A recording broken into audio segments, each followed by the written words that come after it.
pero ha habido mucha propaganda.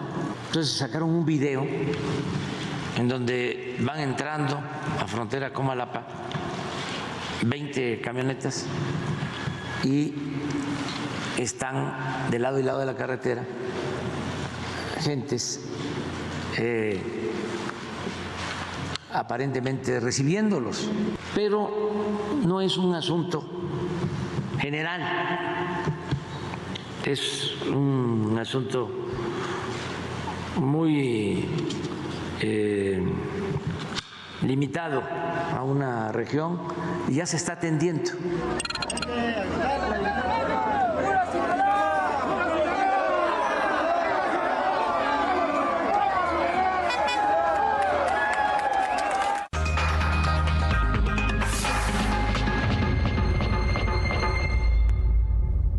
Ciertamente no tiene sentido generalizar, pero sí evidentemente Chiapas está, como todos lo sabemos, en un polvorín. O sea, tiene este asunto de un fuerte enfrentamiento entre dos cárteles de la droga, bastante fuertes los dos, hegemónicos en el país y, si me apura, hasta cierto punto hegemónicos en América Latina. Y por otra parte, tiene un problema derivado del fenómeno migratorio, que tenemos una cantidad de gente varada en este momento en Tapachula, lo vamos a hablar también más adelante de ello. Pero estas imágenes que se viralizaron, las imágenes de un convoy, aquí también estamos bajo supuestos, supuestamente el cártel de Sinaloa, por la carretera entre los municipios de frontera Comalapa y San Gregorio Chamic, Chiapas. De esto es frontera México-Guatemala. Una zona que se encuentra en disputa entre dos grupos, el crimen organizado, y de acuerdo con los pobladores, estos grupos han cortado el suministro de luz, agua y provocado el desabasto de comida y gasolina, así como actos de violencia. La diócesis de San Cristóbal de las Casas y otras organizaciones civiles hicieron un llamado a atender esta crisis, la crisis que se está viviendo en la zona. Bueno, este es todo el preámbulo. Le hemos pedido al profesor Raúl Romero, académico del Instituto de Investigaciones Sociales y profesor en la Facultad de Ciencias Políticas y Sociales de la UNAM, además es integrante del colectivo Llegó la Hora de los Pueblos, pues tratar de interpretar, de conocer, de ver exactamente qué es lo que sucede. Bueno, profesor Raúl, te saludo con enorme gusto, muchas gracias. ¿Cómo estás? Muy buenas noches. Javier, muy buenas noches, un gusto saludarte a ti y a todo tu auditorio. ¿Cómo interpretar esto, digamos, partiendo un poco de esta idea de mucha propaganda, que lo que dice el presidente? Creo que tiene toda la razón cuando dice no se puede generalizar, pero ¿cómo vemos el asunto que sí parece que coloca, como yo decía, en el límite en todos los sentidos a Chiapas? Bien, Javier, efectivamente hay que leer estos convoys como parte de una acción mediática y eso es precisamente lo que también debería preocuparnos. Vemos una serie de más de 20 camionetas, estas que les llaman ahora camionetas monstruos, que en realidad son tanquetas de fabricación artesanal, generadas entre ellos, con personas fuertemente armadas, circulando a plena luz del día en una parte del territorio chapaneco. Esto nos habla no solo de una disputa territorial, de un poder de fuego, sino además de la importancia mediática que le está dando estos grupos del crimen organizado, estas empresas criminales, a la disputa mediática por la narrativa. Entonces, si el presidente dice es una acción mediática, me debería preocupar que precisamente el nivel de confrontación ya llegó a esa escala, ¿no? Es territorial, es armada y es mediática. Tienen prácticamente, se sienten con la fuerza de poder exhibirse públicamente, de poder mostrar una parte de su capacidad de fuego sin que haya repercusiones contra ello. Más preocupante todavía es que estas escenas ocurren en un contexto de varios hechos que me gustaría profundizar. El 19 de septiembre de 2021, el Ejército Zapatista de Liberación Nacional habló ya hace 2 años exactamente, pocos días más, habló de esta idea de Chiapas al borde de la guerra civil. Desde entonces, distintas organizaciones hemos venido denunciando el clima en Chiapas y las más recientes tienen que ver precisamente, como lo me comentabas al principio de la nota, el pronunciamiento de la diócesis de San Cristóbal de las Casas, un pronunciamiento grave que nos deja ver parte del diagnóstico que hay sobre el Estado. No dejar de mencionar el propio informe del Centro de Derechos Humanos Fray Bartolomé de las Casas, que también ya hablaba de Chiapas un desastre.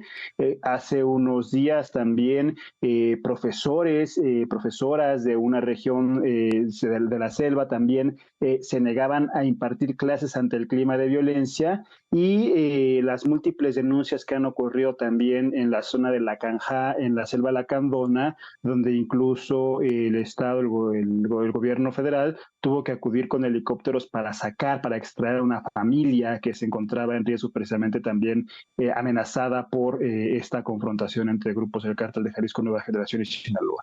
Si armamos ese rompecabezas, si ponemos la zona frontera, si ponemos la zona selva, si ponemos la zona de las Cañadas, si ponemos la zona de Tuxtla, San Cristóbal, nos encontramos con un estado ya no solo al borde del estallido, sino ya estallando lentamente en distintas regiones que esta escena que vemos el fin de semana pues nos ayudan a contemplar ese rompecabezas. En el diagnóstico de las cosas, profesor Raúl, ¿se estará minimizando el tamaño del problema por parte del gobierno federal y del gobierno estatal? El gobernador del estado le preguntan, no habla del tema. El presidente dice mucha propaganda y junto con ello dice ya se está tratando el caso, ya mandamos a más soldados y más Guardia Nacional. En este sentido, en cuanto a la estrategia de abordar el problema, ¿cómo lo ves? Sí, me parece que justo hay una estrategia mediática de no hablar del conflicto. De hecho, si revisamos lo que sucedió hace 2 años con este llamado del EZ, prácticamente tanto gobierno federal como varios de sus plumas, de sus agentes comunicativos, negaban y decían que era una completa exageración. Fue el hecho del secuestro de los policías que ya empezó a hablar se empezó a cambiar narrativa cuando se hablaba ya de una confrontación entre distintos cárteles. Hoy ya se reconoce el conflicto, ya se habla de la presencia de esos crímenes organizados, pero se presenta de manera aislada, se presenta de manera fragmentada el conflicto. Me parece que la realidad se ha impuesto, que el presidente, su grupo de comunicación, las plumas afines a él, han tenido que empezar a reconocer el problema. Y sin embargo, aún no hay un reconocimiento público de la gravedad del problema y peor aún, no hay una operación de territorio directamente que esté evitando no solo estas imágenes como las que vimos el fin de semana, sino otras donde ya son confrontaciones abiertas como las que vimos en Panteló u otras que hemos visto también de desplazamientos forzados, de confrontaciones, de disputas por el territorio, de desalojo forzado para reabrir mineras, ¿no? Entonces, esta estrategia de minimizar, de no hablar del conflicto, ha ido desmontándose poco a poco, lamentablemente no así la estrategia para atender la emergencia que se vive en el estado de Chiapas. ¿Qué estarán viviendo las comunidades cuando más allá de que sea un asunto mediático, salen a la carretera y puro Sinaloa y hasta el Mayo Zambada de citado? Supongo que ahí sí también habrán sido sembrados nombres y circunstancias, pero ¿qué están viviendo las comunidades para llegar a estos extremos? Mira, lamentablemente también es una escena que vimos en Guerrero hace unos meses, ¿no? Donde empezó a hablar tardíamente, sobre la base social que tienen estos grupos del crimen organizado, estas empresas criminales. No es la primera vez que los vemos en el país. Hemos visto sus desfiles en 10 de mayo, en 6 de enero, en Navidad, donde van por ahí repartiendo despensas, repartiendo juguetes, repartiendo regalos. Es una estrategia común entre estos grupos. Lo novedoso en el caso de Chiapas, primero es el peso que están ganando en comunidades indígenas. El Centro de Derechos Humanos Fray Bartolomé de las Casas habla de violencia comunalizada, o sea, ya no solo es la integración de personas de manera individual, sino de comunidades enteras que están siendo reclutadas de manera forzada y no por el crimen organizado, es decir, a veces también mediante recursos y solventando ahí lo que no ha logrado hacer el Estado, que es la distribución de recursos económicos. Y lo que vemos acá en particular, uno de los grandes problemas que vemos en el Chiapas tiene que ver con la frontera con Guatemala. prácticamente Guatemala es uno de los países que se ha convertido en una especie de bodega del crimen organizado, que no solo hace tráfico de drogas, tráfico de armas, materiales robados, y que por esa frontera, junto con las grandes olas migratorias, las miles de personas que cruzan por ahí cotidianamente, se han convertido en un negocio para estas empresas criminales. ¿Cómo llegan los manifestantes, Raúl, con esas camionetotas? ¿No son vistos o las hacen dónde o cómo llegan? ¿Vienen desde Guatemala o qué es lo que hace? ¿Cómo es posible que puedan pasar de largo estos monstruos? Eso es justo una de las señales que nosotros alertamos. Observamos con preocupación cómo Chiapas, a pesar de ser uno de los estados con mayor presencia militar, un estado, dicen, remilitarizados, y históricamente ha mantenido una presencia militar importante a raíz de 1994, por el conflicto zapatista fue remilitarizado, como Chiapas es uno de los estados con mayor presencia de la Guardia Nacional, y como ni Guardia Nacional, ni Ejército, ni policías estatales logran identificar pues no solo la manufactura, sino la operación, los disparos, los grandes operativos que hacen este tipo de organizaciones. Me parece ahí no solo justo que no estamos frente a una incapacidad del Estado, sino que estamos más bien un Estado, como gobierno estatal y como gobierno federal, que está dejando hacer.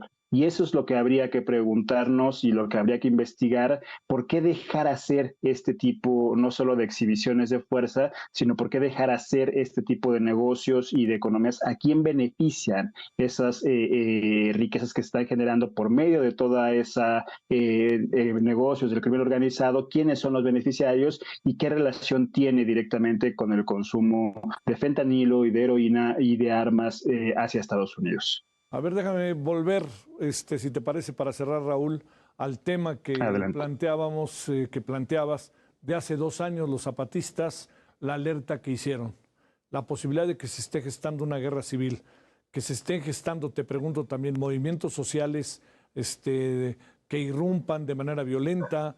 ¿Qué es lo que se alcanza a apreciar en el mapa de Chiapas hoy en día?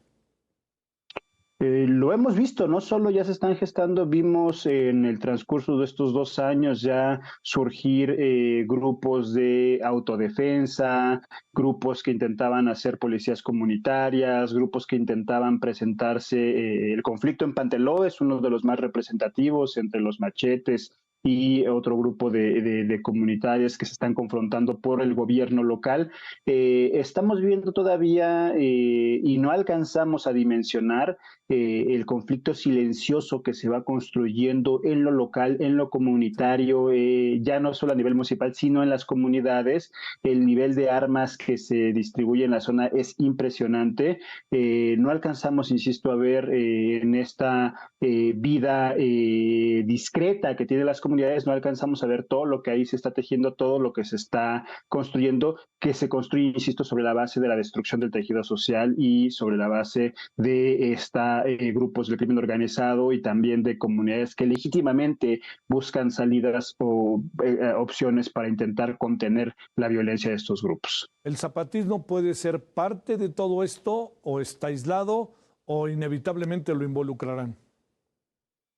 Inevitablemente estará involucrado. Me parece que justo lo que ellos alertaban desde hace 2 años es cómo iban creciendo estos grupos alrededor de sus territorios, cómo ellos tienen una influencia dentro de sus comunidades, que habían logrado evitar la confrontación, que seguían apostando por la educación, por la salud, por la construcción de hospitales, pero que estaban viendo cada vez más esta penetración o esta hostilización por medio de paramilitares o narcoparamilitares hacia sus territorios. Entonces, sin duda alguna, no sabemos de qué forma todavía, pero sin duda alguna son uno de los objetivos tanto de las fuerzas legales como de las fuerzas ilegales, el de desplazar a este tipo de organizaciones que tienen una fuerte presencia comunitaria, una gran tradición organizativa y que han logrado evitar, por lo menos donde tienen presencia, que el tejido social de sus comunidades sea roto, como se ha sucedido en otras partes del estado.